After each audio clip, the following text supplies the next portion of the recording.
Hello and welcome. In this video, we'll talk about the absolute value functions, and this is absolutely one of my most favorite lessons to teach in the grade 12 functions course, MHF for you. You have been introduced to absolute value functions in grade 11, but if you haven't or if you don't remember much about it, nothing to worry. I will try to go over the very basics of absolute value functions and we'll learn this together. So let's get started. I will start off with the definition of the absolute value of a number, which indicates the distance of a number from the origin when a number is placed on the number line. So if this is the number line, and there goes number 0, which is the origin, we are going to say that number 1 will have a distance of 1 unit from 0. And number -1 will have a distance of 1 unit from 0.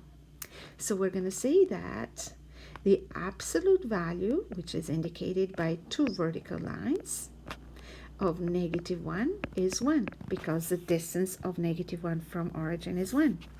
And the absolute value of number 1 is also 1, because the distance of number 1 from the origin is 1.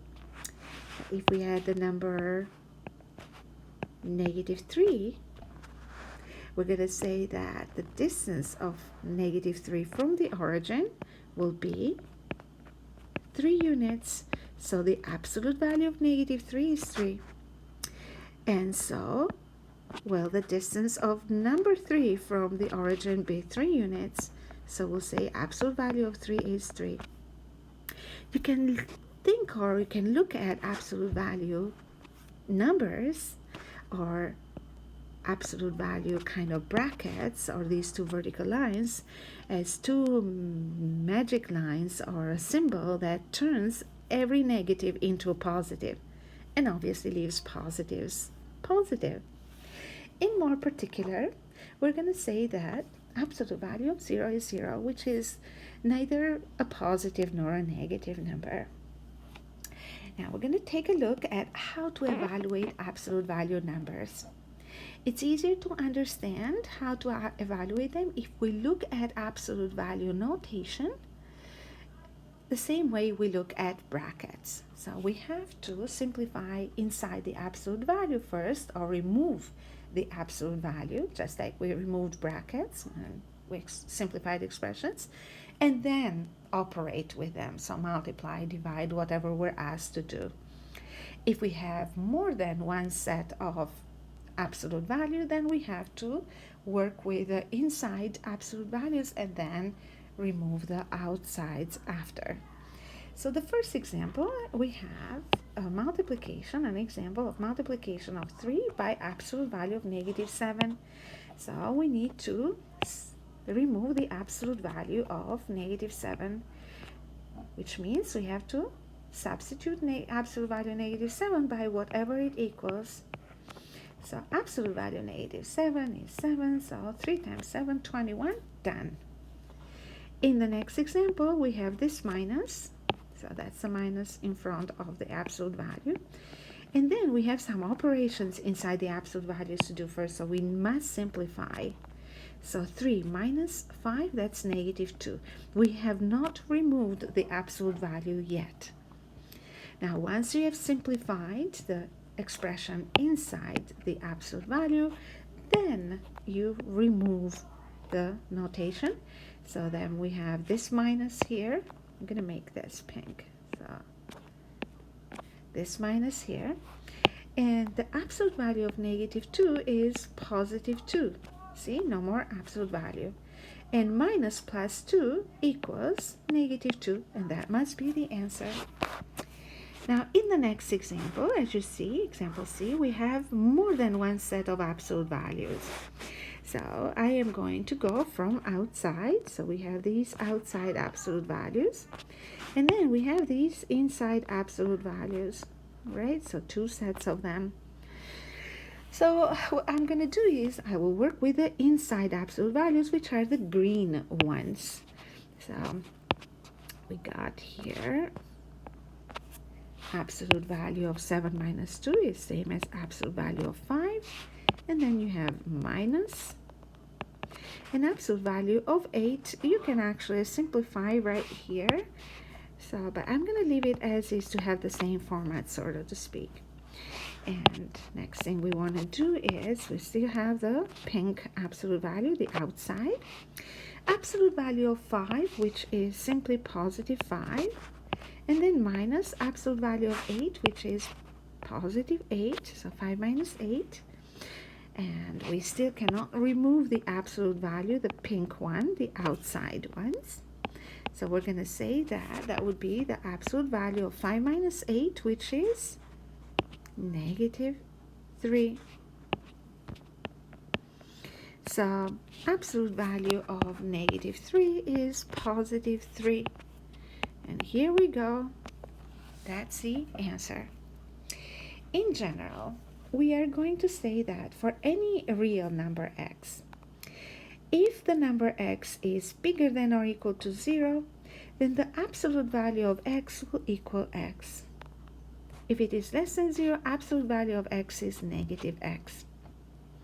If you just listen to this, or if you read this and it didn't make any sense to you, that's okay, because it can sound very confusing when you read it for the first time. So I will try to explain it first. So here I'm going to write an explanation of it. So remember that if we find the absolute value of positive 2, we say the answer is 2. Absolute value of 54, answer is 54. Absolute value of 267, the answer is 267. Absolute value of 0 equals 0. As you see in here, in all these numbers, their absolute values equal the number themselves, right? Now, what is special about all these numbers inside the absolute value? What's special about them is that, or the fact that they're all positive numbers or 0. So in general, we're going to say that for any number x that is bigger than or equal to 0, so if x is bigger than or equal to 0, then the absolute value of x will equal that number x itself. So there is no need to alter the number, so it will equal the same thing. Now let's take a look at the other numbers, the negatives. So here we have the absolute value of negative 2, that would be positive 2, right? The absolute value of, let me draw a line here in between, separate them. Okay. So the absolute value of negative 54, that would be positive 54. The absolute value of negative 267, that would be positive 267. So in all these numbers, right, we have the expression or the number inside the absolute value negative. And the absolute value of all these negative numbers equal the number but opposite in sign. So absolute value of negative 2 equals the opposite of negative 2. Okay, so you can look at it this way, the opposite of negative 2. So the is the opposite of negative 2, which is the number inside the absolute value. So the absolute value of negative 54 is the opposite of negative 54, which is the number inside. The absolute value of negative 267 equals the opposite of negative 267, okay, which is excuse me, the number inside. So therefore we're going to say that the absolute value of x equals the opposite value of x if x is negative. So for negative values of x, which means if you input a negative number in here, the answer will be the opposite of the negative. Okay? And this is what this definition is about. So for any real number, if a number x that you input in here is positive or equal to 0, then the absolute value of it would equal the number x itself. Nothing will change. But if x is negative, so if you input a negative number inside the absolute value, then the answer will be the opposite of that negative number. Okay? So we're going to get started with graphing the absolute value function, whose shape you probably know already, but we're going to do it together just for the fun of it. So we are taking some negative values of x, 0, and some positive values of x, and we'll try to find the corresponding value of y. So if x equals negative 3, y equals absolute value of negative 3 or 3. And negative 2, y would be absolute value of negative 2, which is 2. And then negative 1, 1. 0, answer 0. Absolute value of 1 is 1. Absolute value of 2 is 2. Absolute value of 3 is 3. So the ordered pairs that we need to graph this time are negative 3, 3, negative 2, 2, negative 1, 1. And then we have 0, 0, 1, 1, 2, 2, 3, 3. So we'll do this. On negative 3, I'm going to let actually 2 squares be 1 unit, just because we can afford this. We have enough room. So 1, 2, 3. I won't go any further because we don't have a lot of numbers there. So x equals negative 3, y is 3. Negative 2, y is 2. Negative 1, y is 1. And we're connecting the points together because we know that we can also input the values of x between these numbers, right?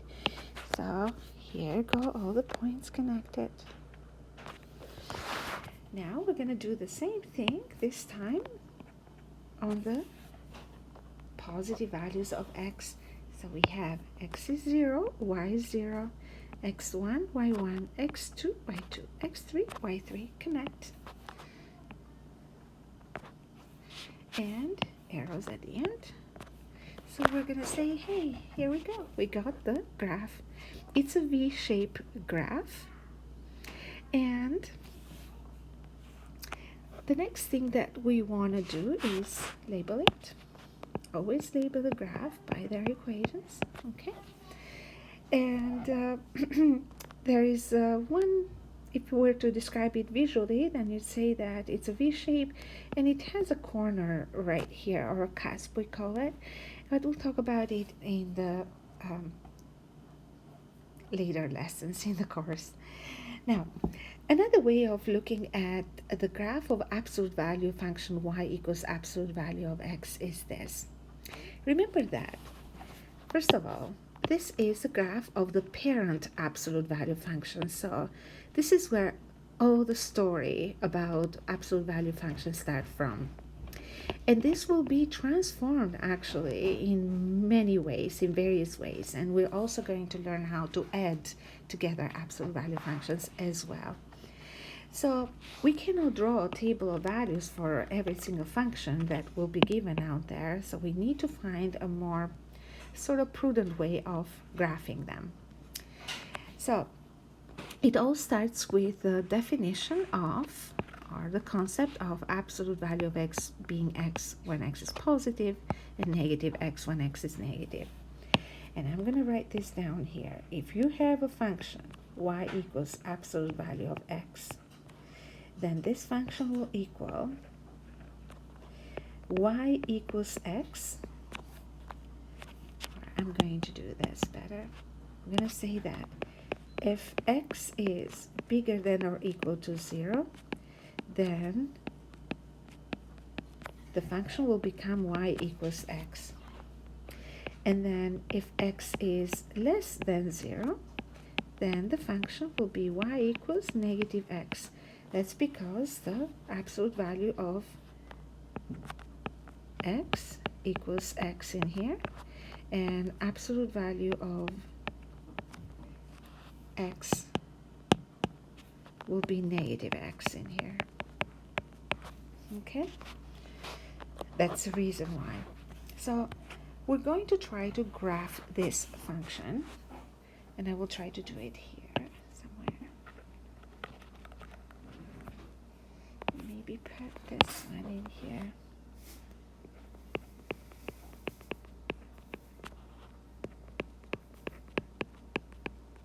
Okay, let me draw the axis first. Here we go. And I will try to scale this. Maybe it's not going to be a perfect scale. I'll try my best. Here, x and y. And here I have 1, 2, 3, 2, 3, 1, 2, 3, and 1. Should I put a grid in here? It would have been a smart thing to do, but that's okay. Sometimes it's kind of fun to make your own charts, and tedious too and annoying, I admit. -3. Okay, so we're going to say that we have broken down the graph of y equals x into 2 parts. The first one is y equals x, and that will happen for all the positive values of x. And the second part is y equals negative x for x less than 0. So if x is positive, the graph will be y equals x, and I'm going to draw this graph. Y equals x has a slope of 1, y-intercept of 0. So over 1, up 1, over 1, up 1. So that would be the graph here. Let me make the line straight. Okay, so this is y equals x.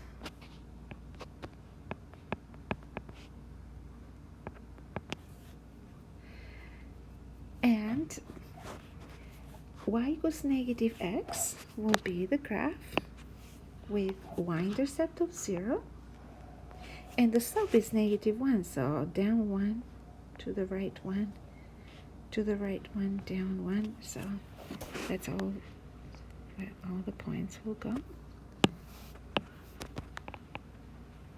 And same in here. So this will be the y equals negative x. Now we have to bear in mind that y equals x is true only for x bigger than or equal to 0. So we're going to say only this part of the graph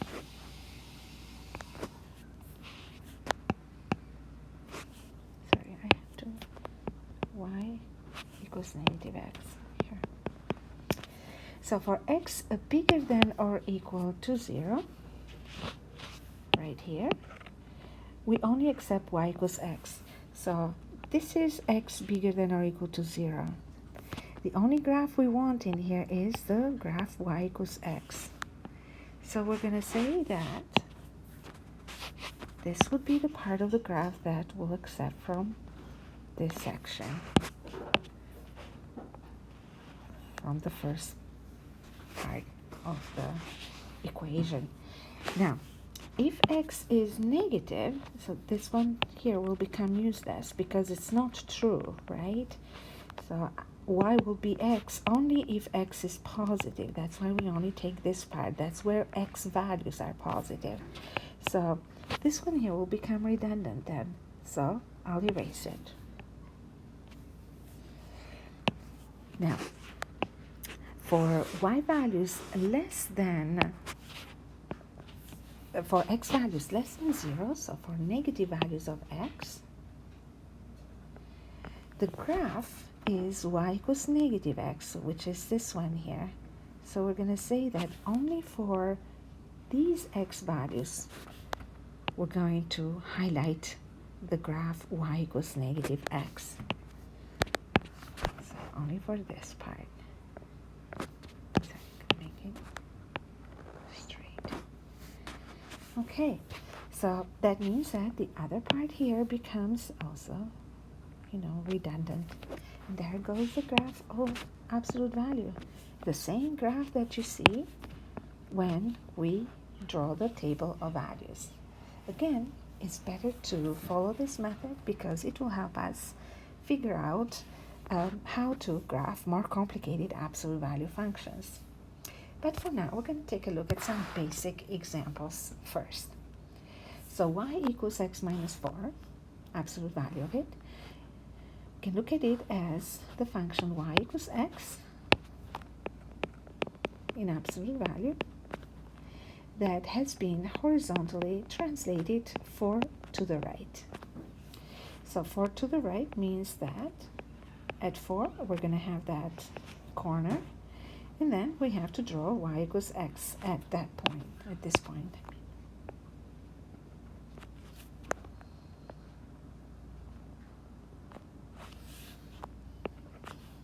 Okay, and that was an ugly arrow. Here we go. So that would be the graph of y equals x minus 4. Next example here is y equals x in absolute value, but it has been vertically translated 3 down. So we're going to go 1, 2, 3 units down at negative 3. And right here we will draw the graph y equals x.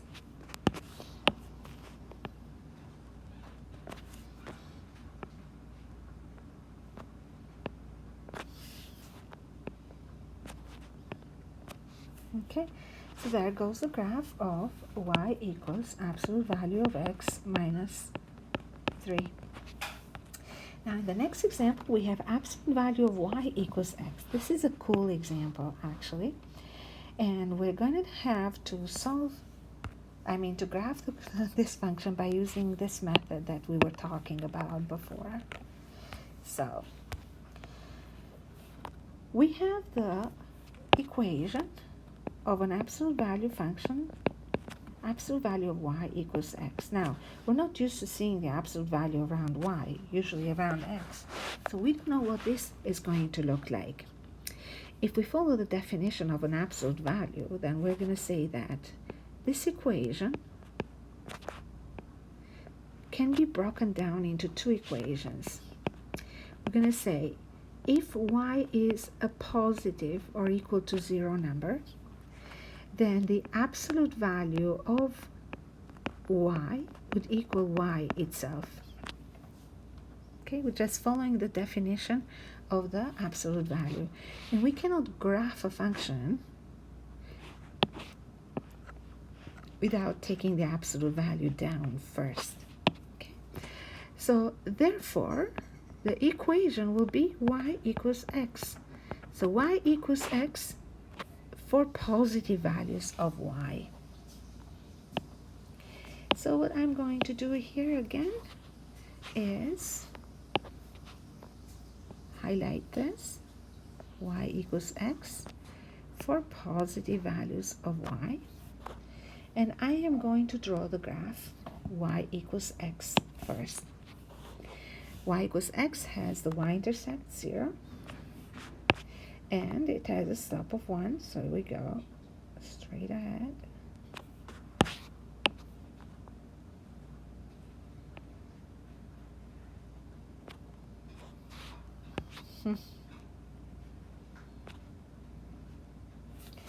And here we go here as well. So there goes y equals x. Now,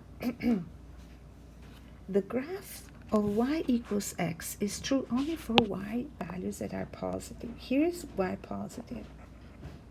When y values are positive, the graph appears right here.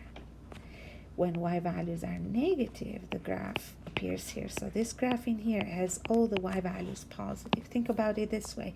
If you were to identify the coordinates of this particular point in here, would you say y is positive or negative? Here, here, here. So in all these points, we have the y coordinate positive. In all these points, the y coordinate is negative. So y is positive only on this part of the graph. So we're going to say, excuse me, but this part is not necessary. Only this part will be on the graph. Now, the next thing we have to look at is what happens if y is negative. If y is negative, then the absolute value of y is the opposite of that negative number, because it will be the absolute value of a negative equals the opposite of a negative number to make this a positive. So therefore, we're going to say that the equation will be negative y equals x.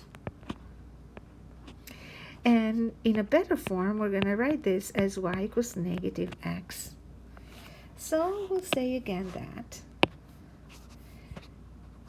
if y is negative, the graph of y equals absolute value of x becomes y equals negative x. So we'll draw the line y equals negative x.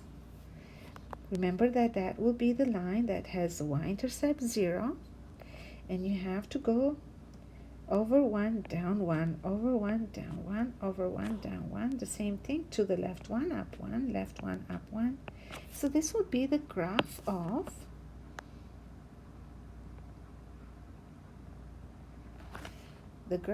y equals negative x. It should be straighter, of course.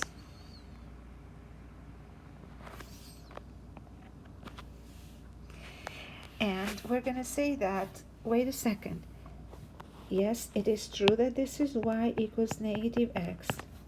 But for this particular function here, we're going to say y equals negative x only if y is negative.